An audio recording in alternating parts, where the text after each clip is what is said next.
Good Friday morning, everyone, and thank you for tuning in to yet another weekly Friday edition of the Alan Fitz podcast, aka The Chat. Alan Fitz, the host of the program this afternoon, live from our studios here in beautiful Amarillo, Texas, the capital city of the Texas Panhandle, and welcome into the program. I'm going to be talking basically this afternoon, and this is going to be targeting the younger folks out there, especially those that are wanting to get into trucking here across America. You know, the tractor trailer semis keep America running, and they always need good, safe truck drivers in this country. And in order to get that opportunity to drive the big rigs out on the road, you first of all have to have what is known as a commercial driver's license, or CDL for short. I'm going to explain to you the procedure of how to go about getting your commercial driver's license and tell you a little bit about, 40 years ago, how it was much different than it is now. Ladies and gentlemen, let me start off the program this afternoon. For those of you that have been reading some social media posts from Colby Johnson, you really just need to ignore this. This is one of those know-it-alls. He knows everything in the book about commercial driver's licenses and claims he's teaching courses and stuff now. That is false information. I'm here to tell you I have been a CDL holder for 40 years, so I really have the experience, especially over-the-road driving, and never had a DOT violation in my life, and I'm here to tell you how to obtain that all-important license. So just kind of ignore what he says and grab you a cup of coffee or maybe a cold glass of iced tea and sit back and learn a little something on this educational version of the chat. Truck drivers here in this great country keep America rolling. Without truck drivers, well, folks, we basically wouldn't have anything. You wouldn't have items to shop at your local Walmart. You wouldn't have groceries in your local supermarkets. You wouldn't really have anything because everything is basically trucked in nowadays. It has been for, since I guess trucks were invented. And it was much different back in the 1970s, when basically all you had to do to get it wasn't even called a CDL back then. They had three different types of licenses. You baby boomers out here will remember this. Here in Texas, they had what was typed on your license known as operator, commercial, and chauffeur. The funny thing about the chauffeur license is it had a higher grade then than what a Class A CDL has now. And I'll get into that a little bit later on the show. So, for the younger folks out there, at least 18 years of age, have you ever thought about being a truck driver?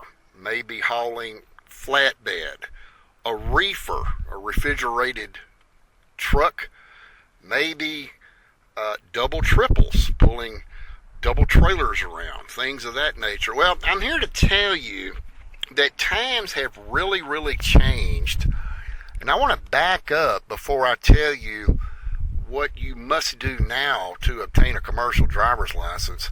I want to kind of give you a little bit of a history of the way the CDL system worked back then. Now, I have held a commercial driver's license for exactly 41 years. CDLs did not become law until April the 1st of 1992. This is when the federal government took everything over. Going back in time, folks, the way you used to obtain a license in Texas from the DPS to drive a semi-truck, basically, it was very, very simple back in those days. You just went in and took a written test. Of course, you had to have a tractor trailer sitting outside to take the road test, and the trooper back at that time would give you your commercial driver's license. Logbooks had not been invented in that time frame, and truck drivers basically, well, they could just do basically what they wanted to. They could drive as many hours as they wanted. There was no regulation on anything. And then as time went on, matter of fact, we'll bring it up to the 1990 time era, the federal government began talking about implementing a new federal system.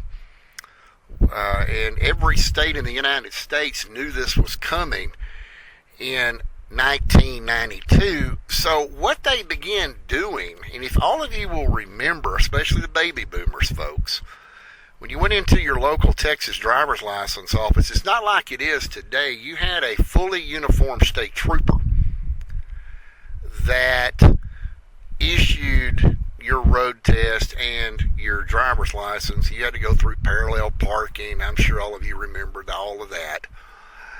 Anyway, from the wording operator to commercial to chauffeur on your driver's license changed in the year 1990.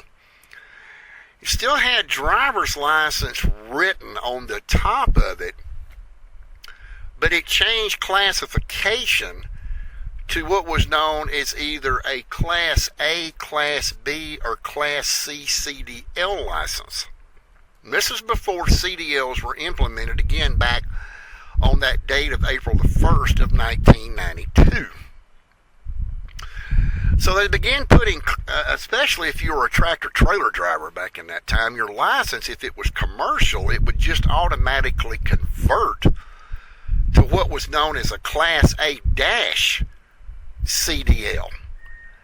And they kept it like that for a couple of years until April the 1st of 1992 came along, to where the wording on the driver's license went to commercial driver's license. Now let me back up just a little bit. In 1990 it would be a Class A.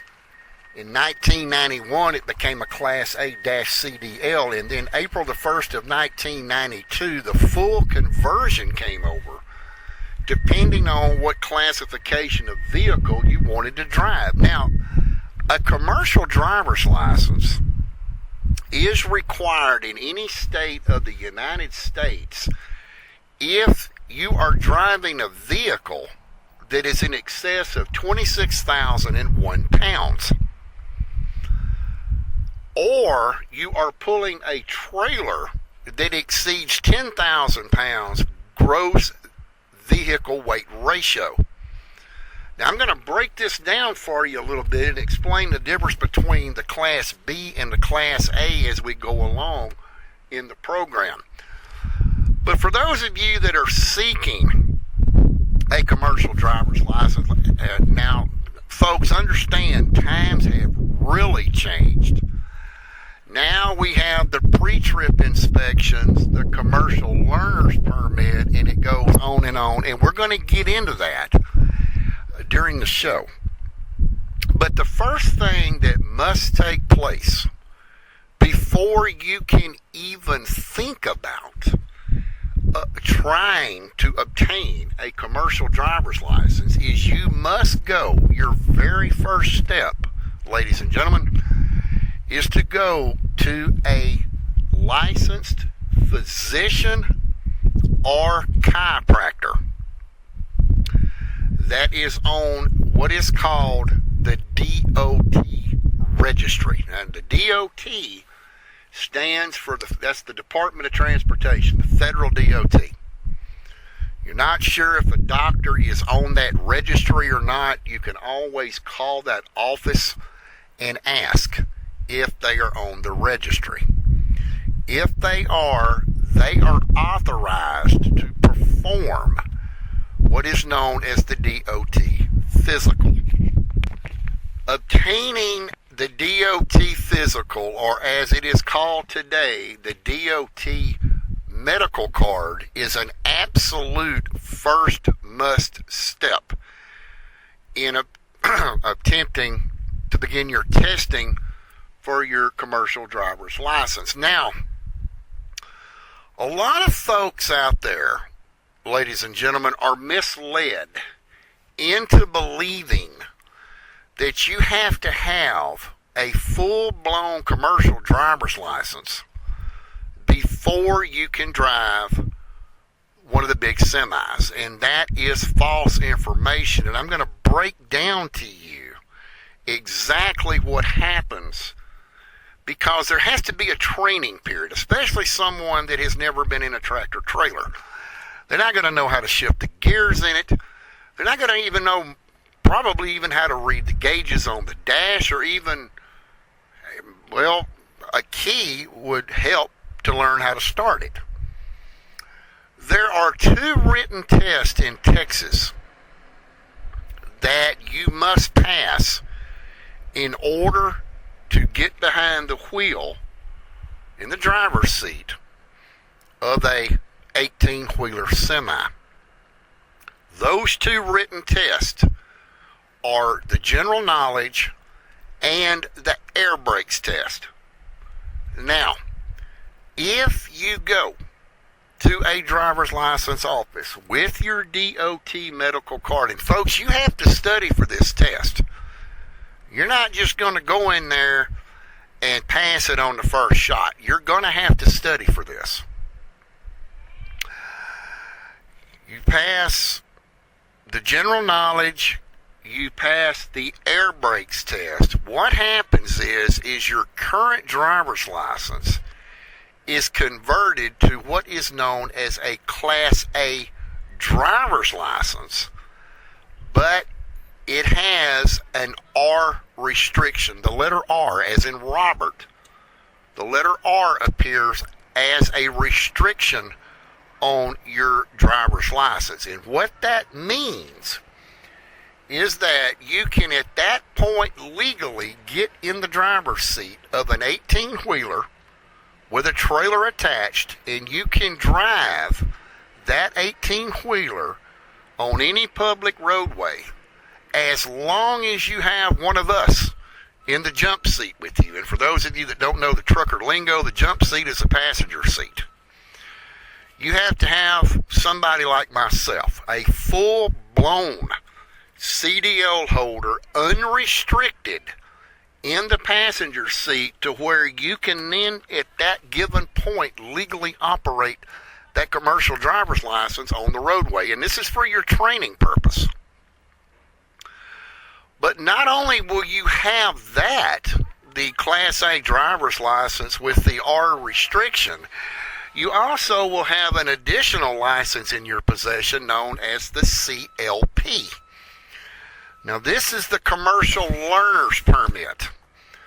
This is what goes with your driver's license to legally allow you to drive that particular class of commercial driver's license. Now, before I get you confused, it's not just 18-wheeler. It can also be a non-combination commercial vehicle, which would be either a Class C or a Class B CDL. Now, let me explain to you the differences in the classifications. The Class C CDL is basically a light-duty pickup truck or modified truck that you will have one of 2 endorsements on your license. You cannot go get a Class C CDL without one of 2 endorsements under federal DOT regulations. One of the endorsements must be hazardous material or it must be passenger. Now, let me explain to you why the DOT does that. I'm sure all of you out there, folks, have seen some of these trucks that go down the highway that are carrying these tall oxygen bottles. Flammable gas, non-flammable gas. Okay, well, first of all, that truck doesn't meet the classification weight-wise of a commercial driver's license, but because they are hauling over 1,000 pounds of quantity of a hazardous material, then the H endorsement is required on the Class C CDL in order to haul that hazardous material around for hire. Also, as I mentioned, the P, the passenger endorsement. Now, this is common on a lot of school buses that you see, the shorter version school buses, a lot of the what they call SPED buses, the special education. The Class C CDL with the passenger endorsement is required if you operate a school bus that is equipped to haul 15 passengers, including the driver. That's where the Class C CDL comes in with the passenger endorsement. A Class B CDL is the next upgrade. Now, this is to drive something, for example, a school bus, a dump truck, a commercial motor vehicle that is now exceeding 26,001 pounds, but it's not combination. It's just a single vehicle. A dump truck would require a Class B CDL, no endorsements, just hauling rock, sand, gravel, things of that nature. But let's say you want to drive a school bus like myself. Now you have to have 2 endorsements on your CDL. Not only do you have to have the passenger endorsement, you also have to have the S endorsement, which is school bus, and I'll explain why this is like it is today versus 40 years ago. Used to be, folks, you just had to have a Class B CDL with a passenger endorsement. Well, a lot of accidents began happening, and a bunch of lawyers got together at the state capitol in Austin and decided that the classroom instruction that is currently being taught was not education enough for school bus drivers to fight this in court. So the state of Texas, along with the Texas Education Agency, adopted the S endorsement through the DPS, which is an additional 20 hours on your first go-around to obtain your school bus endorsement with your passenger endorsement on your Class B CDL. The very first time you take the school bus training course, you must take 20 hours. That TEA card is what now is called the school bus certification card. Is valid for a period of 3 years, at which time, before the expiration date, you must take an additional 8 hours in order to legally be able to operate a school bus. And we're only talking about the state of Texas. This card is not reciprocal in any other state except the state of Texas. So now you have obtained your Class B CDL, you have a P&S endorsement, you have your TEA card. Now you may operate a school bus or a dump truck. Now let's move up to the highest category, and this is the Class A CDL like I have. And then we're going to get into some more endorsements as the show moves forward.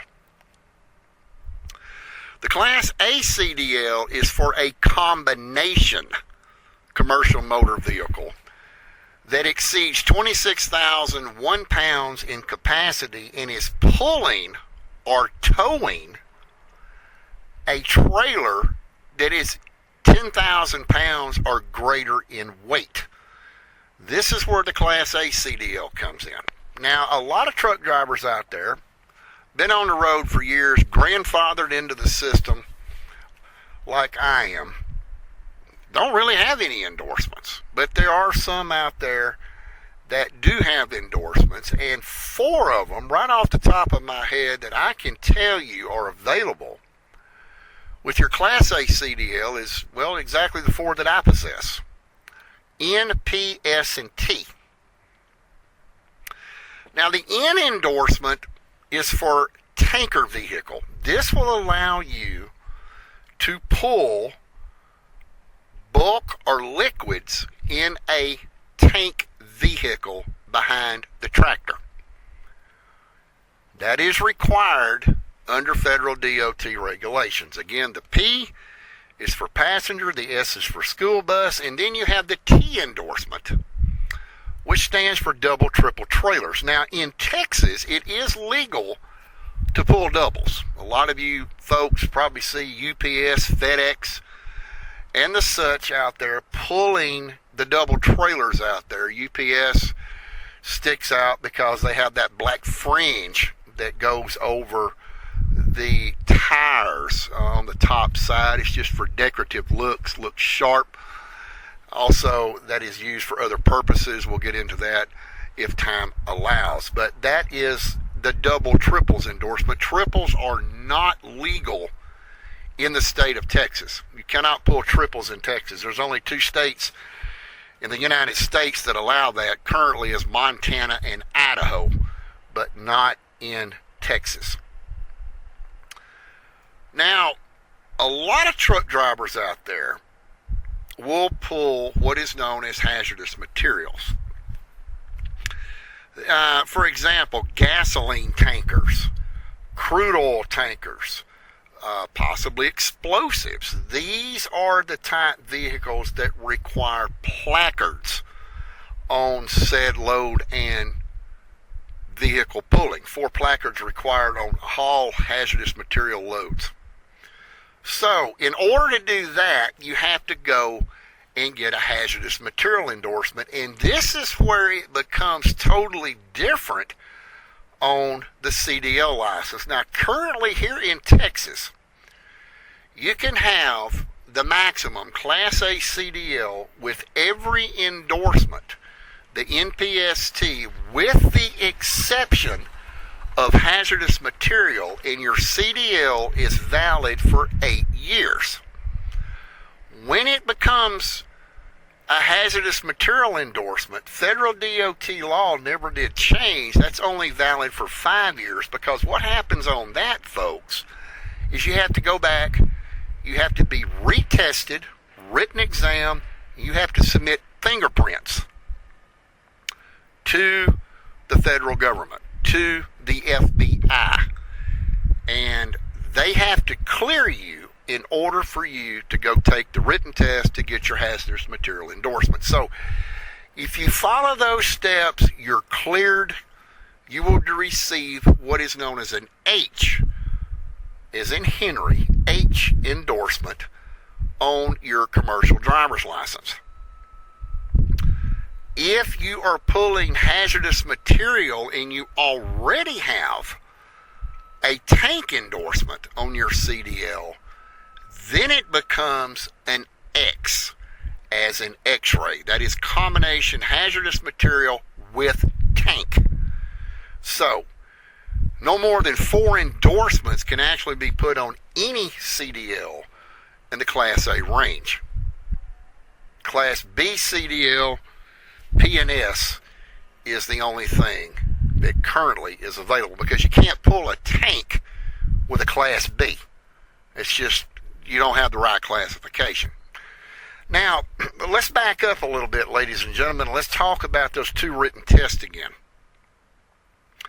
We talked about earlier that you had to pass at least 2, when technically there are 5 that you have to pass in order to become the full-blown, non-restrictive CDL holder.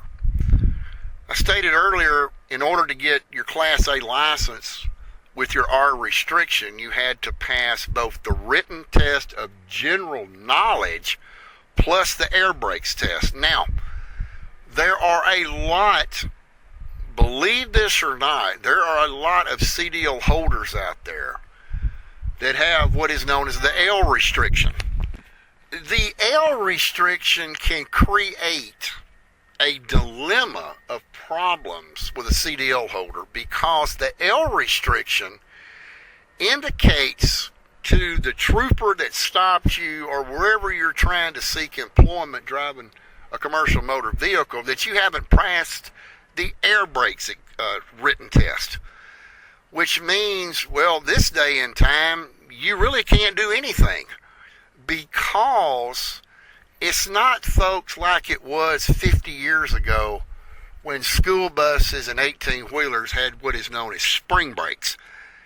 They just don't have a lot of commercial motor vehicles out and about that are still in operation with spring brakes. There are some school buses in certain states, and I didn't do the research on it, but I do know in Louisiana that there are a lot of school bus operators that still drive school buses with spring brakes. They haven't upgraded yet to the air brake system. So you have to pass a written exam on air brakes in order to get that L restriction off your CDL. And in most cases this day and time, you're not going to be able to drive a commercial motor vehicle with an air brake restriction. It just doesn't go that way. Another written test that you have to pass is known as the pre-trip inspection, or PTI for short. Now, let me fast forward just a little bit and go into the pre-trip inspection with you. The pre-trip inspection is now required on anyone seeking to drive a commercial motor vehicle regardless of the classification that you are seeking, whether it be Class A, B, or C. Now, what this is about is once you have passed all 5 written tests, now it is time to do your road test. But before I get into that, and I did jump the gun a little bit, let's go back to the CLP a minute, and that's the Commercial Learner's Permit. I had failed to mention earlier in the show that when you do obtain your Commercial Learner's Permit, it is valid for a period of 60 days. Renewable, one time only. If you, at the end of your 60 days, are not ready for your road test with the Department of Public Safety, you are allowed to renew your CLP one time. If you let that 60 days expire, then you have to start over again. So keep that in mind. You have a maximum of 180 days in order to do that. So keep that in mind. Going back fast forward here, once you pass all 5 of the written tests and you're ready for the road test, there is something that has been, this has not been in effect, folks, for very many years, but it is in effect, and it's called drawing of the cards to do the PTI on said vehicle that you're seeking the classification of your CDL with.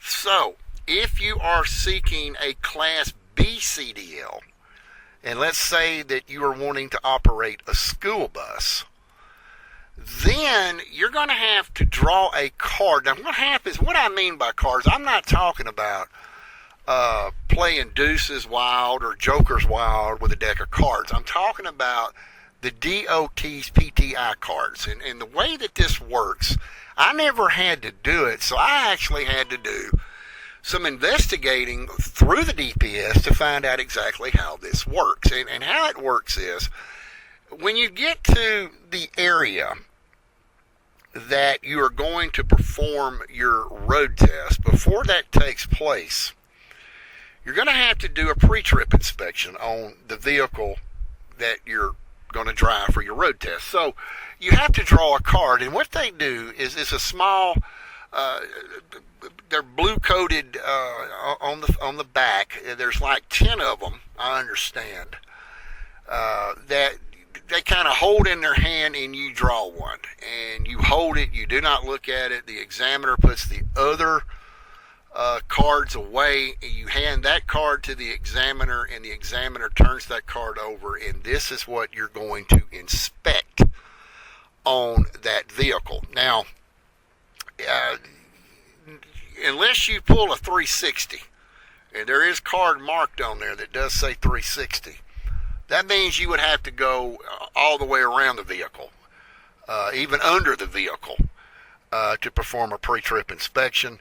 Some of the cards, we were told, is the left side of the vehicle, the right side of the vehicle, under the hood, and of course always inside of the vehicle. And there's different things that you have to learn, that you have to present to the DPS examiner in order to pass that section of the test before the road test can even take place. You can't pass your pre-trip inspection, there is no road test, and you're back to your CLP, and time awaits either one renewal or starting over. So you need to get with somebody along with your study material and learn the pre-trip inspection of the vehicle you're going to be driving, and especially the inside of that vehicle. And before the broadcast ends, or the podcast ends this afternoon, I'm going to tell you how to perform a static air brake test. This would only be in effect with a vehicle that is equipped with air brakes, either a Class A or a Class B in classification. I'll run through it right quick, and you can always go back to the Alan Fitz Podcasting Productions YouTube channel and play this back as many times as you need it until you can memorize exactly how to perform this, because a static air brake test is a federal DOT requirement, and I will walk you through how to do that. Driving 18-wheelers, and folks, I'm going to come out straight and explain something to you, especially that younger generation that has never been behind the wheel of an 18-wheeler. I'm not trying in any shape, form, or fashion to scare anyone out there, but I want to be straight up and explain something to you before you decide to take the route of driving a commercial vehicle for hire. A commercial motor vehicle in any state of the United States is considered a rolling felony. And yes, ladies and gentlemen, you are hearing me correctly when I say this. It is considered a rolling felony down the roadway. I'm going to explain to you what this is, what this means when I say a rolling felony. Commercial motor vehicles are much heavier than regular vehicles that you see on a daily basis out on the roadways. They can do a lot more damage than, say, a light car or light passenger vehicle. School bus drivers will also tell you it is a rolling felony going down the highway, because if you are involved in an accident, your chances of having a felony charge against you are roughly 50-50 in this day and time. I'm going to give you some classic examples of how you can be charged with a felony in a commercial motor vehicle. On a school bus, let's say that you have students on the bus and you are the only adult on that bus. You're the driver. You do not have a monitor on your bus. You step off of that school bus, you have just committed a third-degree felony. That is considered abandonment of a child. That is one classic example I can give to you. Another example is if you commit a felony in a commercial motor vehicle, regardless of the classification of license, you will be charged yet with another felony.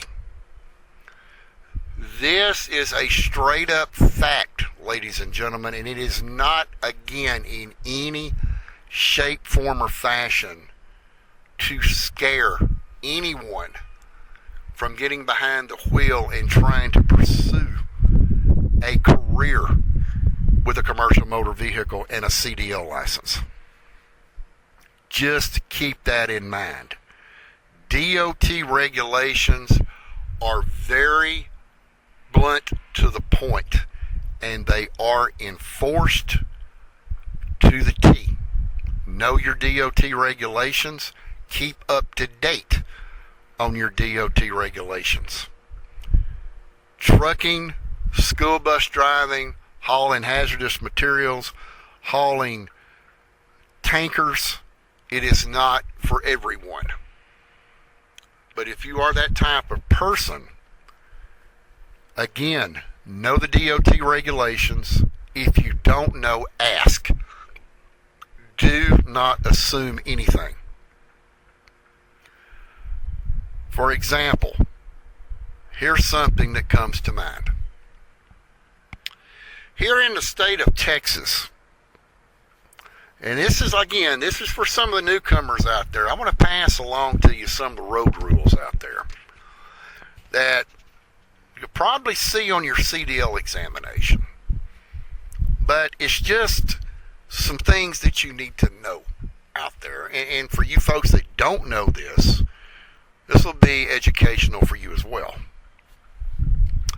School buses in the state of Texas must stop at all railroad grade crossings, whether you have students on a bus or not. And your stop must be, and this is a CDL question, you will see this on your CDL written exam. They must stop no closer than 15 feet, no more than 50 foot from the nearest rail. Keep that in mind. So if you're pursuing a career to drive a school bus, keep that in mind. You must stop at all railroad grade crossings. There is an exception to that rule, and the only exception to that rule is if the railroad crossing on the crossbook is marked exempt. You are not allowed, or you're not required rather, to stop at that railroad grade crossing, or if it's an industrial switching tracks in a downtown municipality, you do not have to stop for those railroad tracks. It's your choice. Also, school buses in the state of Texas are prohibited from turning right on a red light unless it is a green arrow illuminated at the same time. All school buses must stop before turning right on red. There's no law against turning left on red, because left on red in Texas, ladies and gentlemen, is legal. Some of you may be saying, how is that legal? Well, if you're on a one-way street and you're turning left on a one-way street, you can legally turn left on red. There is no prohibition for a school bus to turn left on red in Texas. And one other thing to keep in mind if you are pursuing school bus as your career is all school buses in Texas must stop on a yield sign. Yield signs to a school bus is a stop sign. You have to stop at all yield signs in Texas. if you are operating a school bus. That's not federal DOT law. That is Texas state law. Going into the Class A, some of the things that can cause you to have a felony charge filed against you is running railroad tracks with placarded hazardous material. That is a felony in Texas. If you are hauling any type of hazardous material, you must stop at railroad grade crossings, especially if you're hauling chlorine. It is a felony to fail to stop at railroad grade crossings. It also applies the same rule.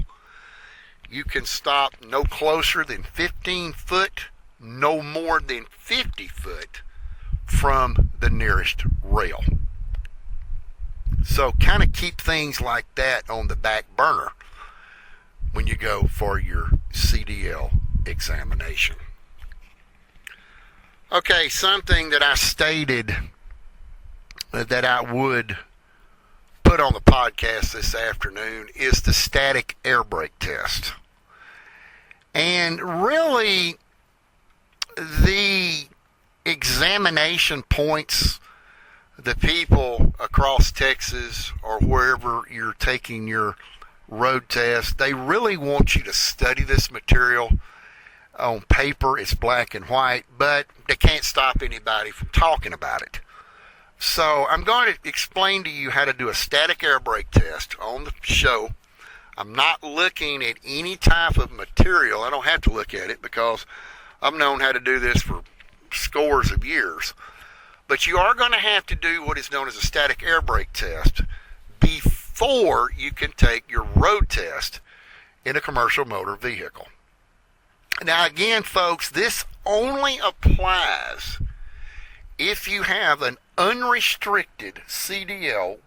In other words, you don't have the air brake restriction and the vehicle is equipped with air brakes. This is how the static air brake test works. The first thing you do when you get behind the wheel of a commercial motor vehicle, before you do anything else, you don't even stick the key in the ignition. You put your seatbelt on, okay? A lot of the examiners don't want you to know that. But if you do not put your seatbelt on, you automatically fail the road test. There is no road test. So the first thing you do to conduct a static air brake test is fasten that seatbelt just as soon as you get in behind the wheel of that vehicle. Don't touch anything. I mean, you can grab a hold of the steering wheel to help you sit down, to adjust yourself, but don't touch anything. Put that seatbelt on first. Now, the way that the static air brake test must be conducted in order for you to pass is once you put your seatbelt on, you're going to crank up that commercial motor vehicle. And what you're going to do is you're going to let it run until it builds a minimum of 120 psi. And if you're in an 18-wheeler, you're going to have, or even a school bus for that fact, you're going to have two air gauges that you're going to be looking at. It's going to be the one on the top is your primary, the one on the bottom is the secondary. These are generally located in the bottom right quadrant of the dash panel. The only difference between the school bus and the 18-wheeler is that on a school bus, you're going to have a yellow air brake set knob. And on an 18-wheeler, you're going to have a yellow and a red, which for the red knob is the trailer brake. All right, so you have cranked this vehicle up. This vehicle has reached 120 psi in both the primary and the secondary tank. Generally, they will run together.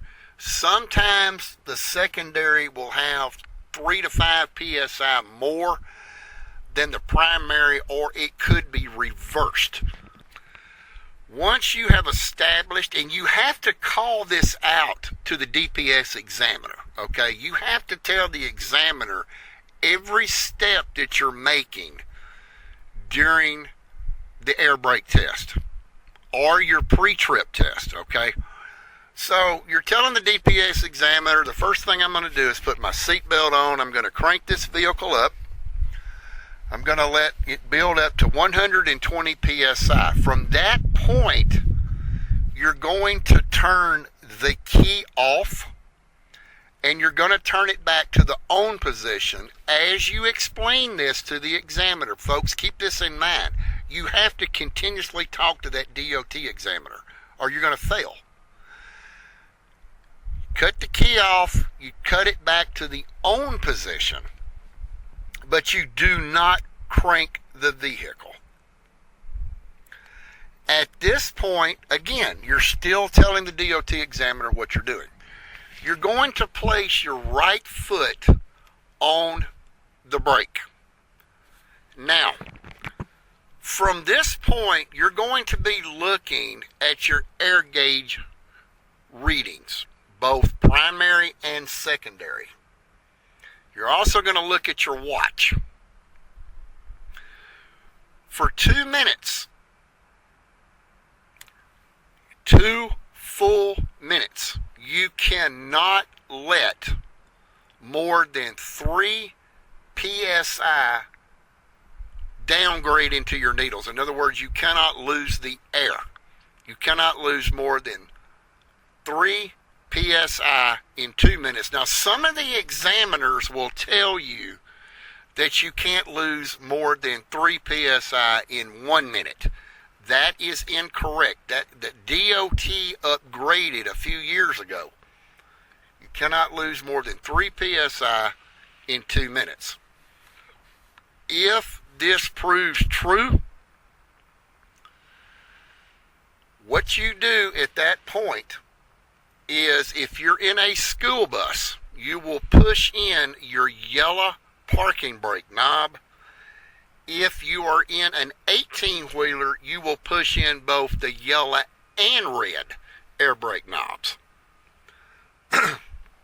Sometimes they will tell you to stop the test at that point and get out and put chocks on the steer axle tires. Some examiners do it, some do not. It depends on if you're on level ground or not. So be prepared to use the chocks. They are not required to be put on before the exam begins unless you are instructed to by the DOT examiner. When you put your foot on that brake, we're going to go back, you cannot lose more than 3 psi in 2 minutes. At that given point, you're going to push in your parking brakes and you're going to fan your brakes, which means steadily pumping. You're going to watch the needles go down. When the needle reaches 60 psi, what should happen is 2 things. You should have a red low air light that illuminates on the dash and an audible alarm indicating to you that you are under low air pressure. You continue fanning your brakes.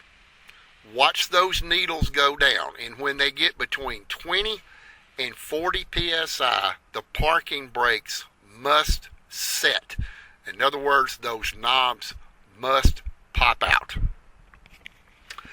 At that point in time, you are going to recrank the vehicle and rev it up to 1500 RPMs for 2 minutes. If 2 minutes is needed, it must build back up to 120 psi, both in the primary and the secondary tanks. That is the static air brake test, and it must be done just like I said it must be done. That is the DOT way it's done. The DOT examiners know it's done. It used to be a few years ago, you drive up to a driver license office and whatever examiner was there would get in the vehicle with you and do all this and go down the road, and they didn't even have a CDL license. Okay, all of that has changed. The DOT examiner now is required to have a CDL license. And I believe, and I didn't get to check this before I started the podcast, but I believe here in Texas, they all are required to have a Class A CDL in order to issue that road test to you. Also, going back to some of the endorsements that we talked about, the tank endorsement and the double triple trailer endorsement and the hazmat endorsement is not a road test. This is strictly a written test only in the local Texas DPS office. The road test is only required for the school bus, in which case you can obtain 2 endorsements at once. That's passenger and school bus. You do not have to have those endorsements on your license because you already have the CLP with the restrictions that allow you to operate the school bus. You do not have to have the current TEA card to take the driving test. However, once you obtain the PS endorsement, you cannot legally drive a school bus until the TEA card has been presented to you. Again, your first go around is 20 hours.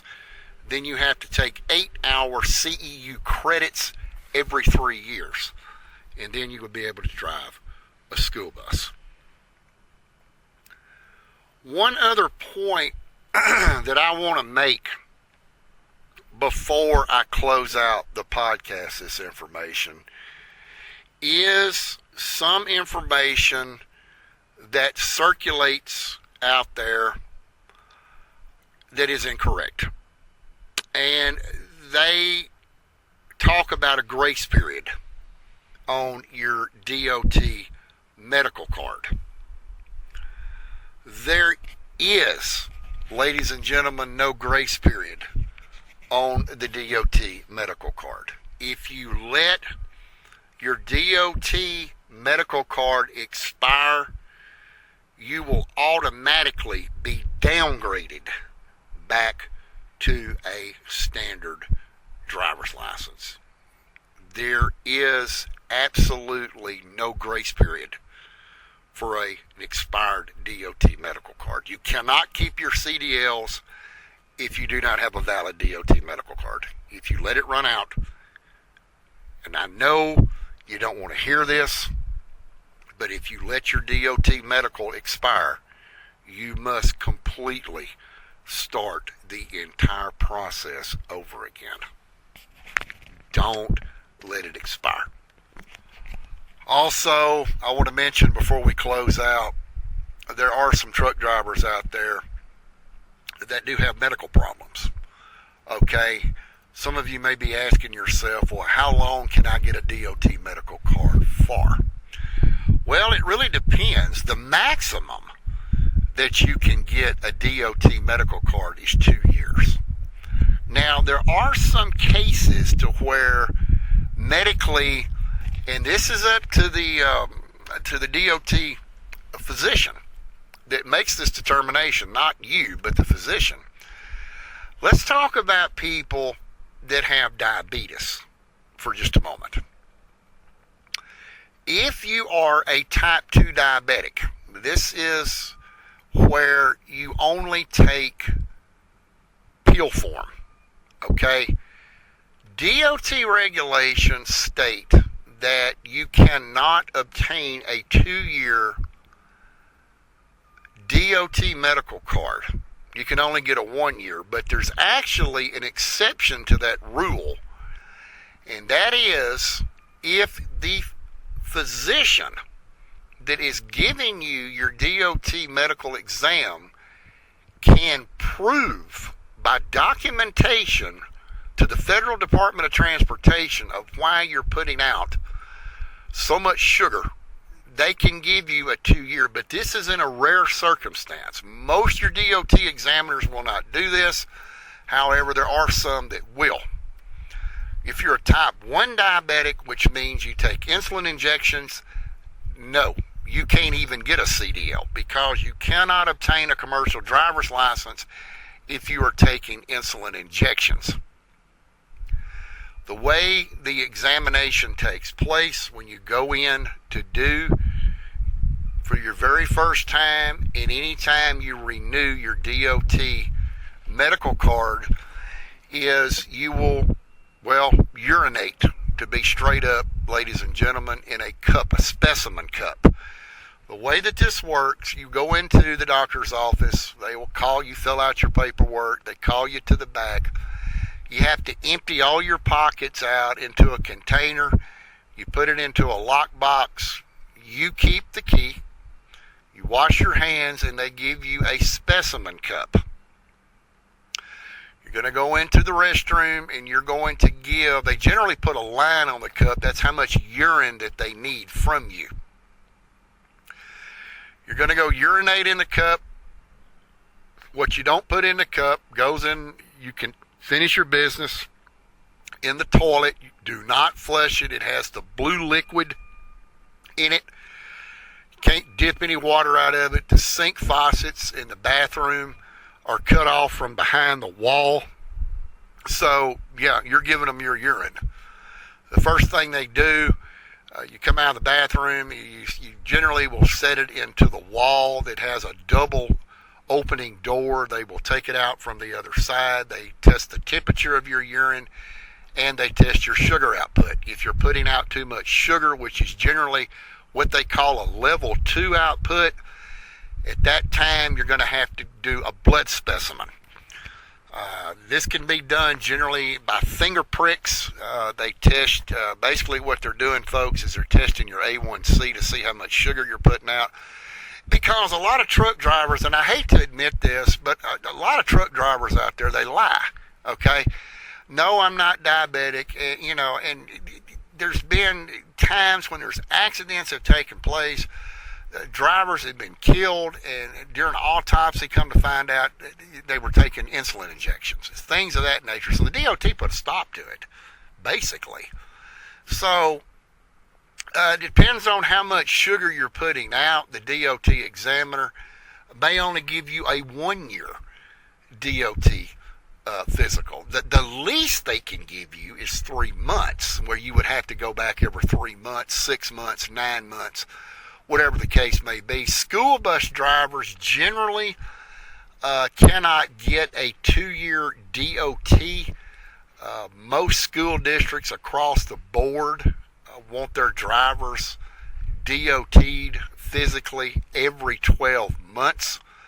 Although if you do have a 2-year current DOT medical card and you are applying for a school bus, most of the time, and we're saying about 95% of the time, they will go ahead and accept your valid DOT, even if you have 2 years on it. And some school districts will ignore it and make you go take it with their physician.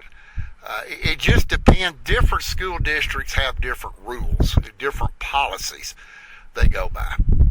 Tractor trailers the same way, folks. They'll send you to their doctor of their choosing, who they're paying to do the DOT physical. So just keep that in mind. If you have some kind of medical problems, be honest with the DOT physician. If you are a diabetic, be honest and tell them that you are diabetic. Bring your medication with you, because the doctor is going to ask you questions. They're going to want to know things like how long have you been on it, what kind of symptoms you're having, are you having any side effects, things of that nature.